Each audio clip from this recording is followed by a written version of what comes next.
Agora tentativa 2. A gente sofreu um golpe de Estado agora há pouco. Sabemos que a CIA está monitorando. Agora acho que vai. Vamos ver se não cai. Anatel, ajuda. Vamos lá, força. Acho que agora tá indo, hein? Vamos dar Tá. Aí você tá recebendo as perguntas aí? Isso, então. Isso, beleza. Dá uns 3 minutinhos para as pessoas entrarem e a gente vai responder as perguntas. Eu vou fazer algumas perguntas e vou... Acho legal essa dinâmica da live, tipo, estamos ao vivo e agora a gente vai esperar. É legal isso. Deixa as pessoas... Como a coisa funciona, né? A situação que a gente tem. Então, enquanto isso, deixa eu fazer a propaganda do evento de mais tarde. Às 14 horas a gente vai estar lá na UFBA. O Rafael vai falar sobre ideias liberais execuíveis a curto prazo. Na palestra dele, Liberdade Funciona. Ontem ele fez a palestra em feira, foi um sucesso. Feira de Santana, eu até brinquei na palestra, a Feira de Santana é conhecida no Brasil por ser a cidade do Feira, da planilha do Odebrecht. Agora vai ser a cidade que teve 200 pessoas na sexta-feira de noite. Gente sentada no chão, gente em pé. Sentada no chão para ver uma palestra sobre liberdade, né? Então Salvador, não me decepcione, tá? Eu não aceito nada menor que isso. Vamos comparecer em peso. E a ideia da palestra é assim, propostas execuíveis para o Brasil, assim, pode ser até agora, mesmo antes das eleições de 2018, ou coisas que você pode depois ir, basicamente independente de quem for eleito em 2018, chegar com uma ideia e falar, ó, seguinte, não está funcionando, vamos fazer isso, vamos liberar isso aqui, vamos desregulamentar isso aqui, vamos mexer nisso e naquilo. Isso, o Brasil já tentou, como você falou, o Brasil já tentou de tudo. A gente já tentou tudo, exceto Venezuela, então já que a gente não está muito afim de fazer isso, vamos tentar a liberdade agora. E fazer alguns paralelos com a Nova Zelândia, né, que fez vários programas, e a ideia não é assim dizer, ó, vamos só fazer isso, mas a ideia é falar, ó, vamos fazer isso aqui que é o que dá pra fazer agora, assim, em questão de quase semanas, várias coisas que eu tô propondo, dá pra você fazer por MP. Isso. E uma vez que isso pega, a galera fala, pô, olha só, a liberdade funciona, você fala, pois é, que surpresa, né? Vamos mais um pouquinho. Vamos tentar mais, sabe? Você tenta, assim, dar a amostra grátis e vender o resto depois, né? Meio que tentando fazer essa tática. Bom, eu acho que, vamos lá então? Vamos lá. Você falou da Venezuela, então eu vou começar a pergunta por Venezuela. Essa semana teve uma treta lá com o... foi meio uma treta, né? Você refutou umas coisas que ele falou sobre a Venezuela. Ele falou do que... Felipe Castanhari, no vídeo Castanhari, isso. Eu falei Castanheira, antes é Castanhari. Ele falou que o problema da Venezuela era a queda do barril de petróleo, e não é bem isso. O Rafael fez um vídeo explicando direito como é que era, quais eram as reais causas da crise na Venezuela. E o Castanhari foi até, né, ele voltou atrás, ele admitiu o erro. Enfim, então eu queria aproveitar para falar sobre isso, porque eu acho importante, tem muita gente que até hoje acredita que o problema da Venezuela é a queda do barril do petróleo. Então, Rafael, quais são as verdadeiras causas da crise na Venezuela? Eu não culpo essas pessoas assim, porque assim, a gente tem mais o que fazer, não tem tempo para ficar estudando a economia, qual é o problema econômico da Venezuela. Então, assim, é normal as pessoas errarem esse tipo de coisa. Eu acho que é um puta erro a gente sair falando, todo mundo que discorda de mim é um comunista pago pela... Não, para, isso é um saco. Entendeu? Muitas pessoas erram honestamente. O caso dele, inclusive, eu até preciso gravar um vídeo específico sobre isso. O caso dele foi exatamente o que eu imaginei quando eu vi. Eu contratou alguém, essa pessoa passou a informação errada e ele também não tem tempo para ficar analisando a economia de todos, cuidar do canal dele. Pô. Se eu tenho 300 mil inscritos, eu acho que eu sou o culpado, imagina um sujeito que tem quase 10 milhões. É um erro honesto, acontece. E eu fiz um vídeo com informações, né, que é o que eu acho que a gente tem que fazer, tem que conversar, tem que explicar. Pelo jeito tem alguém também muito chateado com a live, mas enfim, participação, mandar um salve pro sujeito da buzina. Mas a gente não tem tempo pra fazer isso, o cara fez as informações ali e deu no que deu. E daí eu fiz uma resposta educada com informação, vamos conversar, ao invés de chegar xingando o cara. E funciona, quer dizer, eu espero que isso fique uma lição para liberais e libertários, com essa ideia de todo mundo que discorda de mim é um comunista, tem que parar com essa história. 98% das pessoas só são os perdidos no meio do caminho, que querem... todo mundo quer acabar com a pobreza, quer riqueza no mundo, quer que tenha saúde, todo mundo quer ter. Porque a gente discorda no método. Se você achar que todo mundo que discorda de você é um canalha comunista, ferrou. Entendeu? Se você acha que a tua ideia é boa, explica ela. É simples. Agora, se na Venezuela o que a gente tem é uma clássica situação de socialismo, de ausência de preços, de controle de preço, controle de câmbio, controle de importação. A Venezuela essencialmente estatizou a importação. E aí fica, a gente exporta petróleo para tentar trazer comida, mas aí fica com um câmbio de dólar bizarro e não consegue fazer nada. E você falou até uma coisa interessante no seu vídeo, que a queda do barril de petróleo foi em 2014, e a crise desde 2007. Você tem problema de alimentos desde 2006 na Venezuela, que é o quê? Controle de câmbio e controle de importação. Aí você fala, vou plantar na Venezuela. Mano, não dá, porque o governo não deixa, é socialismo. Você não pode fazer isso, destravam de todos os jeitos, bom, então a população passa fome. É um caso recorrente, mas é muito simples. Quando você impede as pessoas de produzir, você vai ter pobreza, não tem jeito. Espero que isso fique de lição aí para o Brasil. A gente tem esse trauma agora de poder ver, né, de poder estar perto. E vamos ver se as pessoas aprendem com isso. Vamos ver se isso... A minha esperança é que isso seja trazido nos debates aí em 2018 com os políticos que defendem Maduro. Então agora tiraram para defender Maduro, pelo menos é explícito, né? Pararam de disfarçar. De perguntar, então, a tua proposta você acha que tem que socializar. No Maduro isso deu fome pra caramba. E aí, você quer fazer isso no Brasil? Eu espero que isso saia no debate, esses caras sejam, os PTs e PCs do B, sejam obrigados a responder por isso. Explicar, não, é que veja bem, né? Eu quero ver o veja bem deles, como é que vai ser agora. Por falar em política no Brasil, né? O Michel Temer ele começou fazendo umas reformas importantes, teto de gastos, reforma trabalhista, mas agora ele começou a aumentar imposto. Então, assim, eu queria que você avaliasse o que ele fez de bom, o que ele fez de mal, com a sua avaliação do governo Michel Temer. Ele tentou, né? Ele tentou aí fazer a canetada do PIS/COFINS na gasolina, mas nos combustíveis, pelo jeito não pode. E daí tentaram aventar uma alta de imposto de renda lá, mas rapidamente perceberam que não ia funcionar. Eu até fiz um vídeo sobre isso, porque no fim das contas ia ser um imposto neles mesmos. Né? Isso é um troço bizarro que não ia funcionar. Então não acho que ele vai tentar voltar muito nessa direção. Será que ele não conhece o conceito da curva de Laffer? Não, acho que ele conhece, mas acho que eles perceberam que assim, vamos subir o imposto em pessoas que ganham acima de 20 mil reais. Pô, quem ganha acima de 20 mil reais no Brasil e paga imposto de renda é servidor, pô. Isso é prática um corte de gastos. Na prática, assim, acho que é até estranho falar isso, mas enfim. Então, eu não sei se essas ideias dele vão acabar indo pra frente, não tem espaço agora. E o que o Temer está fazendo politicamente é que ele está usando a economia como refém, né? Que a Dilma era o seguinte, não foi, uma corrupção gigantesca e a economia está indo pro saco. Ele fala, não, aqui a corrupção continua gigantesca, é só que se você me tirar vai cair a economia.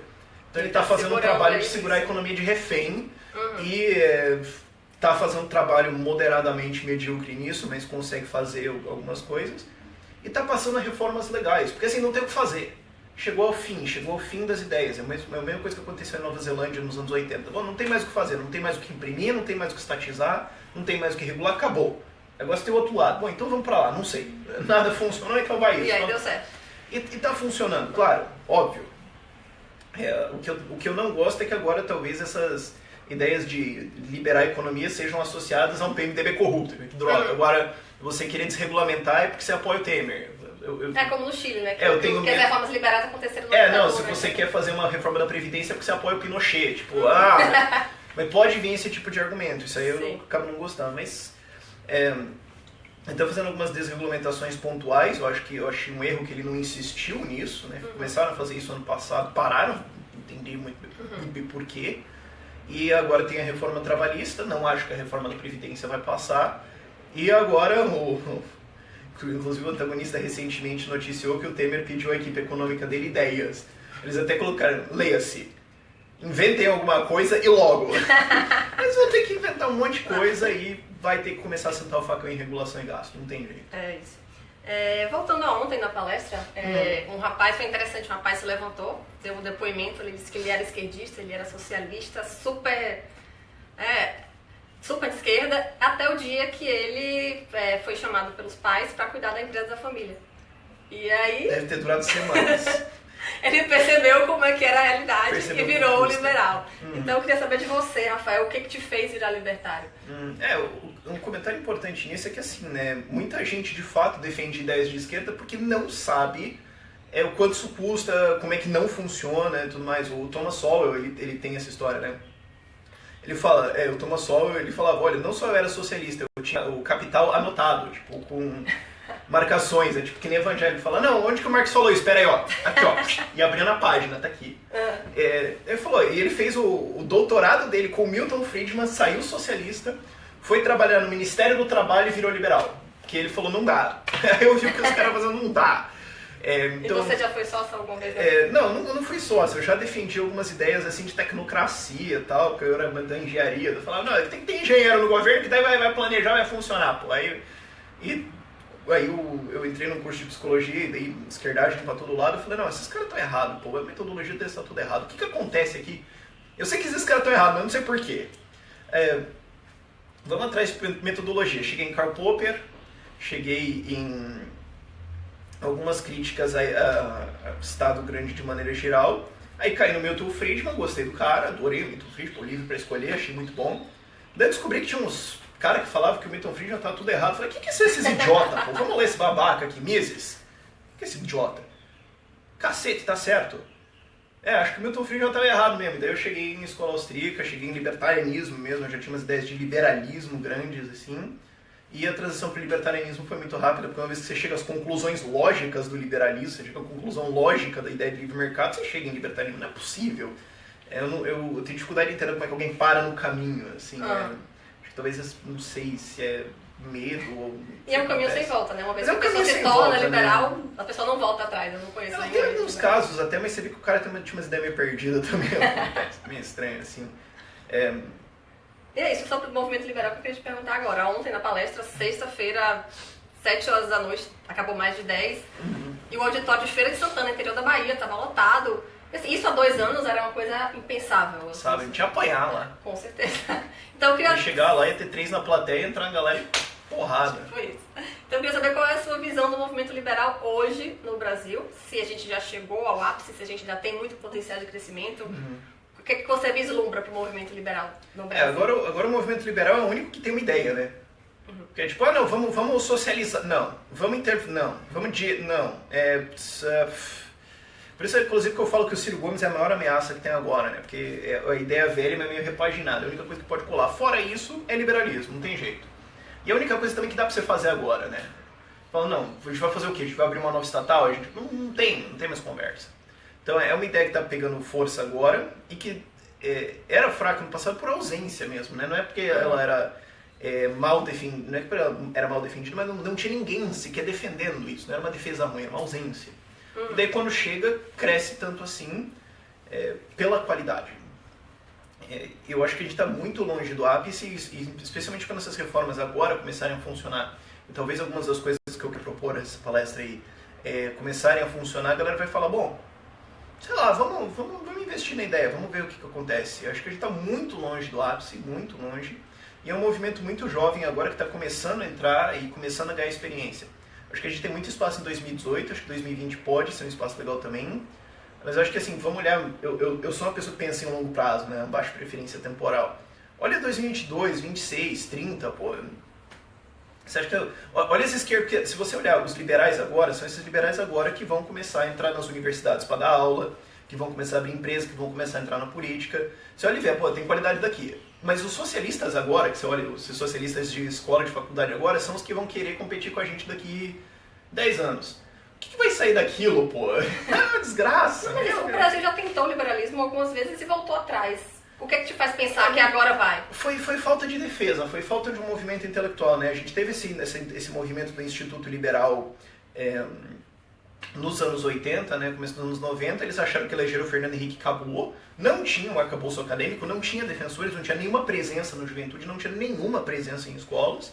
Era só um movimento assim empresarial que falhou por falta de caldo, né? Faltou densidade. Foi algumas pessoas assim. Eles não conseguiram penetrar na cultura. Não conseguiram na cultura, mas não conseguiram também que as pessoas entendessem o que estava acontecendo. Então não teve uma força depois para continuar defendendo isso, né? Eu sempre falo que o preço da liberdade é vigilância eterna. Não teve vigilância eterna. Teve, põe o Fernando Henrique, acabou, vamos tomar uma, fechou, galera, e agora a gente toca. Não foi isso. Tinha um movimento liberal muito forte na época da monarquia, sim. Com Joaquim Nabuco foi, acabou. Aí foi 50 tons de Sossa, de Getúlio Vargas até Dilma. E agora vai. E agora sim é um movimento que tem corpo, que tem uma juventude, que tem não é só a galera jovem, mas também tem gente empresarial, tem um movimento acadêmico, tem grupos de estudo saindo para tudo que é lado. Tem que ter esse corpo, tem que ter estrutura, tem que ter profundidade, tem que ser uma rede descentralizada. Se cai um, continua. O movimento liberal dos anos 80, 90 foi muito bem intencionado, mas era tudo centrado em 2 ou 3, 4 figuras, 1 ou 2 institutos, aí quando 1 ou 2 falou que estava tudo bem e saiu, caiu a casa. Sim. Foi aí que faliu. Certo. Vou passar agora para as perguntas das pessoas aqui. O Tiago Basto da Paixão, ele pergunta, por falar em 2018, qual candidato você apoiaria? A presidência não tem jeito, ferrou. E quem for eleito também tá ferrado porque vai pegar o Brasil falindo. Nossa senhora, tem dó do cara. Nossa. Mas dentre os nomes que estão postos hoje, você... eu tô esperando pra ver quem o novo vai soltar. Fora isso, o Bolsonaro é um perdido ideológico, fala uma coisa, vai pra outra, um troço, uma salada gigantesca. E não tem, mesmo que eleito, não teria capacidade de fazer reformas, porque ele vai fazer isso com que Câmara dos Deputados? Ele seria uma Dilma de direita. Né? Não seria uma Dilma de direita porque a Dilma governava. Ele não vai conseguir ter governo se ele for eleito. Não consigo nem imaginar um cenário de segundo turno que ele conseguiria uma vitória, mas enfim. O Dória se tornou totalmente indefensável quando ele se aliou com o Temer, agora se aliando com o PMDB, com a velha estrutura do PSDB e tal, não tem como. E de resto é só uma desgraça gigantesca. Eu tô esperando quem o novo vai lançar. O novo vai lançar, né? Então vai ter e eu acho que 2018 tem que olhar pro legislativo. A gente descobriu nesses últimos anos a importância de um legislativo, porque a gente não percebia ele porque estava comprado, então ficar quieto. Mas agora a gente viu com deputados federais como o Paulo Martins lá do Paraná, que eu tive orgulho de votar nele, inclusive. Pô, um cara... Não votou na Gleice? Um cara acabou com o imposto sindical, pô. Nossa senhora, Se a gente bota lá 9, 10 lá dentro, pô, o presidente que foi eleito, ele não vai ter escolha, ele vai pegar um país em colapso. Então, um legislativo bem ativista, bem forte, bem posicionado, consegue fazer muita coisa. Eu acho que esse é o foco. Presidência, estamos ferrados. Certo. Próxima pergunta do José Antônio Valois. Rafael, por que é tão difícil unir liberais, libertários e conservadores? Principalmente contra um inimigo comum que é a extrema esquerda. Falta um plano para conseguir agregar essas diferentes vertentes? Eu sou contra essa ideia de fusionismo, vamos tentar se unir e baixar a pauta e... Não, olha, se o inimigo é comum, sim, e não precisa ter união nenhuma, vai todo mundo bater nele de graça. Não precisa, não precisa falar, não, vamos combinar de bater nele, não precisa, todo mundo faz isso espontaneamente. O problema é que, assim... primeiro, eu sou contra essa ideia de fusionismo. Eu acho que tem que ter um grande partido que vai trazer isso. Não, vai cada um pro seu canto. E eu espero ansiosamente quando no Brasil a batalha vai ser conservadores contra liberais. Eu espero ansiosamente quando tiver essa evolução. Mas mesmo libertários brigam também. Esse é o meu segundo ponto. Voltando para como a gente abriu, né? Quando a tua ideia é que todo mundo que discorda de mim é um comunista, você não vai conseguir fazer nada, cara. Sim, existem muitos libertários e se os libertários ficarem um xingando o outro socialista, cara, puta merda, vocês não vão conseguir nada, cara.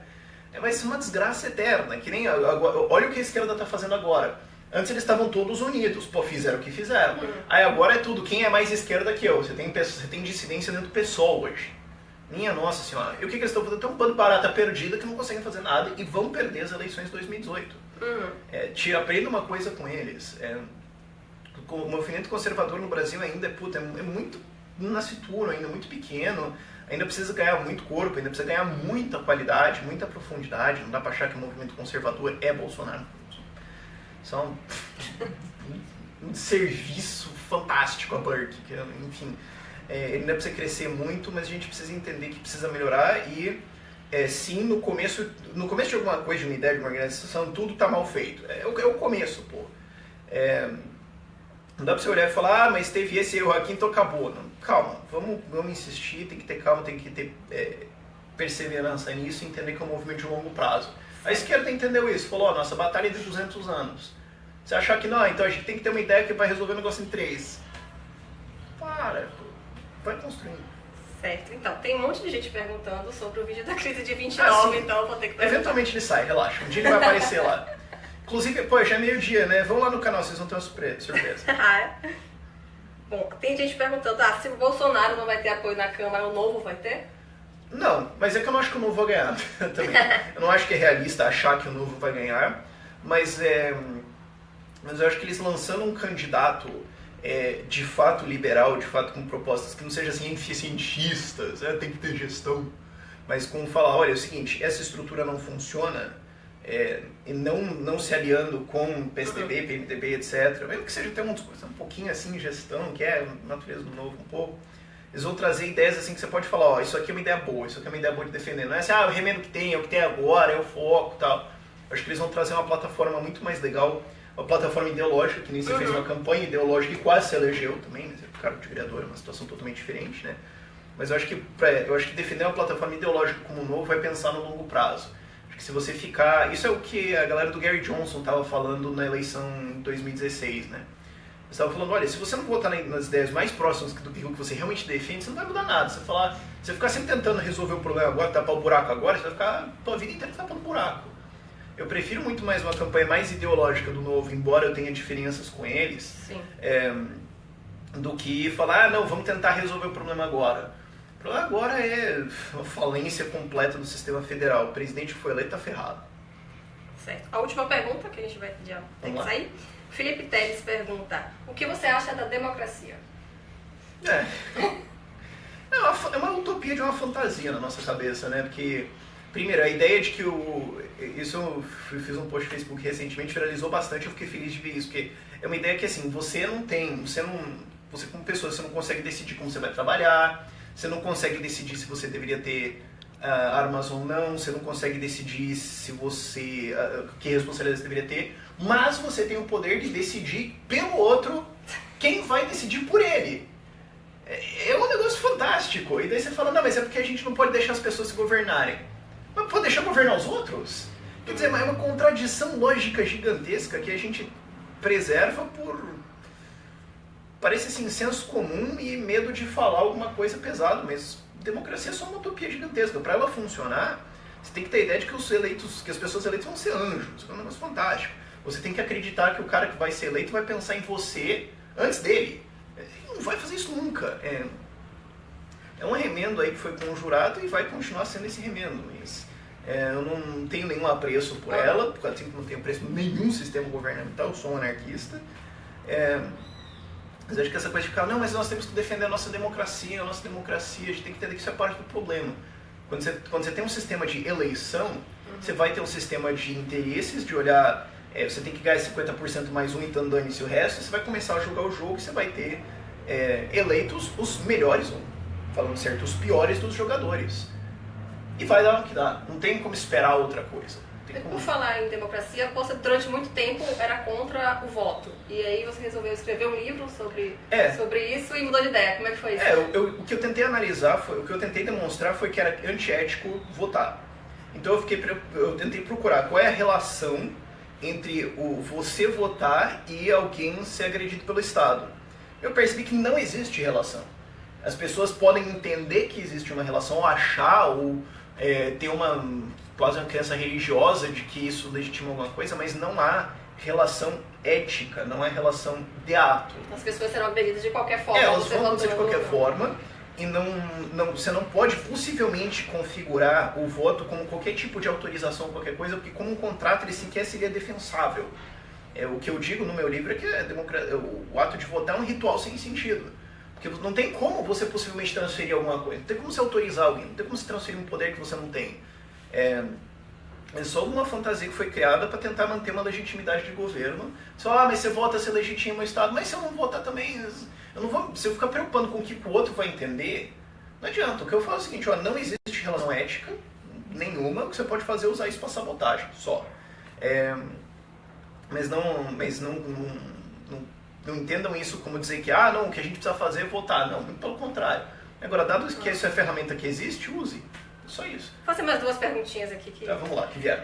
Uma é o Thiago Cossenza. Ele pergunta o que você acha sobre o movimento de restauração da monarquia. Pois eu não conheço o suficiente sobre esse movimento para dizer, mas não tenho nenhuma simpatia pela ideia. Certo. E o Yuri Sampaio, ele pergunta o que você acha da probabilidade de intervenção dos Estados Unidos na Venezuela? Eu acho que seria uma cagada fenomenal. Eu acho que seria fenomenal porque, assim, o grande a grande desculpa do Maduro foi sempre, olha, não está dando certo porque os Estados Unidos estão nos atrapalhando. Então eu acho que assim, você tem que deixar o cara cair sozinho. Tem que falar, não, nós não estamos atrapalhando, a gente tem que, sabe, quando o cara, mas o jogador cai... a ditadura já não se instalou de uma certa forma que a população já não consegue mais tirar ele? Tipo, as eleições foram claramente fraudadas. Conseguem, estão indo nessa direção, sim. Mas eu acho que uma intervenção daria... Isso é um pensamento até um pouco utilitarista, eu confesso, mas também fazer uma invasão também não daria certo. Mas daria munição pra galera falar, olha, não, é que o Maduro tá... Você consegue imaginar os caras daqui 10 anos falando, Não, mas porque o Maduro ia dar certo, mas daí o Trump entrou lá, então estava começando a funcionar. E outra que assim, é a mesma coisa que eles fizeram no Afeganistão, Iraque e tal. Vocês chegam lá e tiram o Maduro. Se as ideias não mudarem, não adianta. Eles vão fazer a mesma coisa daqui 10 anos, daqui 5 anos. Vão eleger outro cara, eles vão tentar fazer alguma fantasia gigantesca lá. Se a ideia não mudar, se as pessoas não perceberem que de fato não funciona, é muito fácil você encaixar o discurso de... não, mas é que o socialismo daria certo se os Estados Unidos não ficassem atrapalhando. Sim. E por favor não entendam isso que eu estou dizendo assim, os venezuelanos têm que sofrer para aprender uma lição. Não é isso. O fato é que assim... Deixar eles resolverem os próprios problemas. Eles têm que resolver os problemas deles, sim. Eu sou inclusive a favor da gente receber os refugiados políticos de lá. Eu não consigo entender o fenômeno do cara que foge da Venezuela para cá e apoia Maduro. Eu não consigo entender um troço desse, mas tem. Eu acho que a gente pode apoiar quem quer fugir. Agora, se eles não mudarem essa ideia, se eles não perceberem isso e forem contra, vocês podem olhar, um poder invasor, isso poderia dar muita munição para sustentar o governo do Maduro. Ele poderia falar, vocês são contra e tudo mais, mas nós estamos sendo invadidos, e criar um discurso. E agora que o Maduro controla a mídia, controla tudo, eu acho que isso aí só seria dar munição para ele. Que nem que ele tem aquele discurso, não, Cuba é pobre, mas é porque os Estados Unidos fizeram um embargo, entendeu? Porque daí, né, não é porque o socialismo não funciona, só que... Mas precisa do capitalismo para mudar dinheiro para lá. Então, mas é que daí os Estados Unidos embargou, então, é mentira, mas você consegue financiar esse discurso, que é uma bobeira gigantesca. E, de qualquer forma, eu acho que esse regime não dura mais um ano aí. Eu espero muito não estar errado nisso, mas eu acho que em termos financeiros eles não conseguem mais bancar a coisa por mais um ano. Porque é um regime sustentado não em ideias, quase, mas em subornos. Na hora que esse suborno acabar, cai. Sim. Então acho que estamos próximo do fim aí. Espero. Tá, vamos fazer uma última pergunta pra gente encerrar. Pra fechar, vamos lá. William Júnior, ele pergunta: quando o plano de união e iniciação de cidades libertárias pode ser colocado em prática no Brasil? Hoje. Como? Vai fazendo. Inclusive, um dos planos do meu canal é o seguinte, a ideia que eu tinha no meu canal em 2015, 2016 e agora 2017 é assim: junta um monte de libertário, daí você vê o que você faz. Essa era a minha ideia até agora. E agora, assim, a gente vê, tem um canal com 300, tem o meu canal sobre libertarianismo, quase 300 mil inscritos, tem muitos libertários pelo Brasil, eu suponho que tem alguma coisa assim na ordem de 100 ou 200 mil, e mais, assim, uns 5 ou 10 milhões de pessoas que prontamente se identificariam como libertárias se eles só soubessem que essa ideia existe. E a gente já pode começar a fazer iniciativas agora. Agora aquela coisa, os primeiros sempre sofrem mais, é sempre mais difícil de organizar, mas agora com o canal a gente está querendo montar uma iniciativa, não de fazer cidades libertárias, mas de tentar pôr os libertários em contato, certo? Agora a gente já tem 100 ou 200 mil pelo Brasil. Então todo mundo fala de uma cidade pequena aí da Bahia. Irecê. Oi? Irecê. Certamente, quantos habitantes tem? Sei lá, 20 mil? Certamente tem alguém de Irecê que assiste o meu canal e pensa, caramba, eu sou o único libertário de Irecê. Não, cara, tem mais uns 5 aí. Não é possível. Estatisticamente falando, não é possível, tem mais uns 5. E se você pegar cidades grandes, deve ter dezenas, centenas. Se pegar em São Paulo, já está em milhares. Eu estou querendo começar a organizar alguma coisa para começar a juntar essa galera e eles se conhecerem, ter uma rede e ver o que sai de lá. Eu não estou querendo assim tanto planejar e falar, não, vamos fazer esse projeto, mas juntar a galera libertária e falar, do que sair, saiu, meio ordem espontânea, assim. E eu acho que já dá pra gente começar a organizar, não cidades libertárias, mas começar a organizar estruturas paralelas, já dá. E continuar crescendo como um movimento. Eu acho que isso vai saindo meio que espontaneamente, assim. Ok. Tá bom, gente. Obrigada, agradeço o Rafael pela disponibilidade. Como é que estão os números aí? Deixa eu ver. Bombou, bem legal. Legal, bom. E vai ficar gravado, então. Vai ficar gravado aí, pra quem quiser assistir depois. E reforço o convite para ir mais tarde na palestra, 14 horas, lá na UFBA, campus de Ondina, PAP 5. O Rafael vai apresentar a palestra dele, Liberdade Funciona. Ele vai trazer exemplos de outros países que chegaram a pontos até piores do que o Brasil está hoje e conseguiram reverter isso com o liberalismo. Então, assim, é mais do que uma palestra para falar para nossa bolha libertária. É importante que pessoas que não são libertárias nem liberais ainda apareçam lá, porque vai ser uma coisa bem legal, bem light, né? Vai ser esse é um recado final que eu queria deixar pra galera liberal, libertária. É assim, Vocês têm que conversar com os socialistas, vocês têm que conversar com a galera perdida no meio. Vocês só falarem, não, você discorda, você acha que não tem que privatizar a Petrobras, porque você é um comunista, eu não vou conversar com você. Não, você vai precisar dessa galera. Então você precisa chegar com alguma ideia, assim, você chega e falar, eu acho que a solução pro Brasil é que a gente tinha que, assim, fuzilar os políticos. Assim, olha, pouca gente vai te ouvir. Eu não discordo da ideia. Todos os políticos? Não, todos os políticos não, a gente guarda uns, mas tem uns que merecem. Mas o fato é, você vai precisar chegar com primeiro um começo de ideia, certo?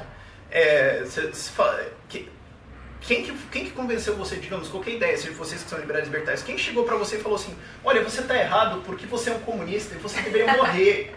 E você deveria concordar comigo. Quem me converteu foi a Dilma, eu acho que eu tenho que agradecer muito a Dilma. Então você tem que começar com alguma ideia inicial, você tem que começar com algum ponto, você tem que começar com alguma coisa que vai fazer o cara ouvir. E você tem que ouvir aquilo que é o que importa pra ele. Então eu tentei escolher assim, o que importa para as pessoas hoje. Saúde, educação, até não tanto prioridade, mas saúde, criminalidade, previdência, desemprego. Ó, tem esse problema? Tem. Você quer resolver? Quero também. Eu tenho essas ideias aqui. Eu tenho umas ideias mais legais também. Mas vamos começando, certo? Vamos começando um charme, uma conversa, depois a gente vai elaborando a coisa, certo? Algumas coisas assim para trazer essas pessoas. A gente precisa conversar com a galera que está perdida com calma e com paciência. E a gente chega lá. Porque mesmo você começou pelo Milton Friedman. Você não foi pro anarcocapitalista de vez. Então acho que precisa de uma gradação para Se a gente não tiver essa conversa, não adianta. Isso mesmo. Então, gente, mais tarde eu vou tentar fazer uma live aqui na minha página. Mas a gente depende da internet pública gratuita de qualidade da UFBA, então... Ou seja, não vai... Então, quem puder comparecer, por favor, compareça, que a gente dá um jeitinho, aperta e coloca todo mundo lá.